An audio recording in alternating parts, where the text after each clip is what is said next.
Uh, all right, let's go across to Rahul Shivshankar. He's got some breaking news with him. Yeah, thanks, Zach. We were paying close attention to the numbers that you were putting out. And let's just keep Zach also on screen as well as the breaking news plate, because I've got some inside details of this trade deal, at least inside details that are now being revealed to us by top government sources. And what I can tell you is that in explicit terms, and I've just got this hot off the source, in explicit terms, no compromise will be made by the Indian government on the most sensitive sectors concerning the Indian economy, which are the interests of the farmers and the dairy sectors and other allied sensitive sectors in which we have huge stakes of employability. They will remain protected. So whatever Mr. Trump said about making huge concessions, zero tariffs, etc., in agricultural sectors and other sensitive sectors, this particular source has told me that those are not on the table. Those sectors, these sensitive sectors, Zach, are not on the table. Second, oil purchases. Now, Donald Trump, in his message on Truth Social yesterday, had made it explicitly clear that India will halt purchases of Russian oil. Now, what I am being told is, and it's a slightly nuanced statement, that India will continue to put people first when it comes to making decisions about sourcing its energy requirements. Market prices will determine our purchasing strategy.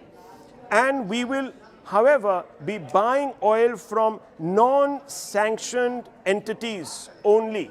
So this is very clearly stated that India will continue to import its oil and energy supplies based on market prices and will put people first. So we will continue to get the best deals from markets which are in a position to give us those big concessions, etc. The proviso being that we will not obviously purchase oil from sanctioned companies or entities.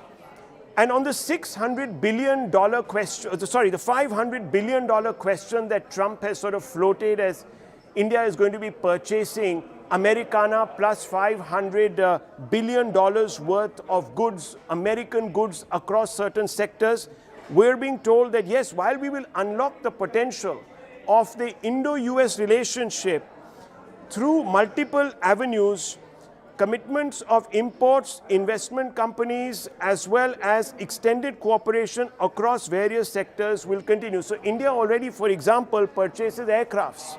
Yeah. We also do imports of about $45 to $50 billion. And we are also investing in the American economy to the tune of $25 to $30 billion.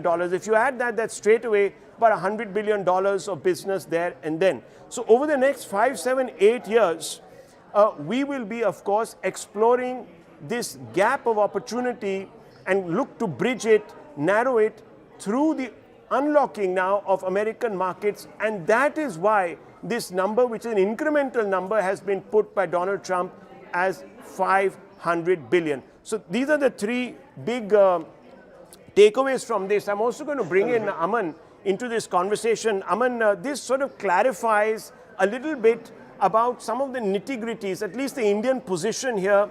And Aman, it also to some extent addresses the criticism that is coming from the opposition that seems to suggest that this was a sellout, that the Modi government has decided to expose the most vulnerable and sensitive sectors of the Indian economy under rampaging Donald Trump, who has perhaps read the Riot Act. Aman. Well, Rahul, see, this is also the very consistent policy of the Narendra Modi government. I will take you a few months ago when Narendra Modi had very, very clearly said at a public function that there will be no compromise with the interests of our farmers, the agricultural farmers, the dairy sector, the fisheries sector. Mr. Modi was clear that he will not compromise with this at all, and he will fully protect Indian farmers, be it the agriculture sector, dairy sector, or the fisheries sector. And in the repeated negotiations we have seen with the US on the trade deal as well, this has been a very, very consistent Indian position. What Mr. Trump is now saying in his particular post which came last night, maybe Mr. Trump's claim, but as we are reporting now, Indian government sources are very, very clear that the farmers of India in a will sense, be protected. Zach, there was a lot of confusion. Of course, Mr. Trump came out, and I don't know if he jumped the gun or if it was agreed that he would be the person taking the lead in making the announcement. We don't know, of course, all of that, because we do know that there was a conversation between the two principals, the Prime Minister of India and Donald Trump, which was admitted and has been openly now obviously put out there for consumption. We don't know, of course, the sequence in which the declaration was to be made. But there were some sweeping statements, Zach, which raised eyebrows. So just very quick, yes, you want to ask. Good to clarify on those 2 points. Agri and dairy were big red lines for India, whether it's genetically modified produce, corn, maize, sorghum, etc. So we'll have to wait and see if the source that has spoken to you has said that, look, we're protecting dairy and agri. I think that's an important signaling. It's important just before the minister makes the statement in Parliament in a couple of hours' time. The second one about Russian oil. There are two factors there, Rahul. One is the discounts on Russian oil had come down substantially in the last year or so. And since sometime in the third week of November, since Rosneft and Lukoil, the two biggest Russian oil producers, were sanctioned internationally, it just didn't make sense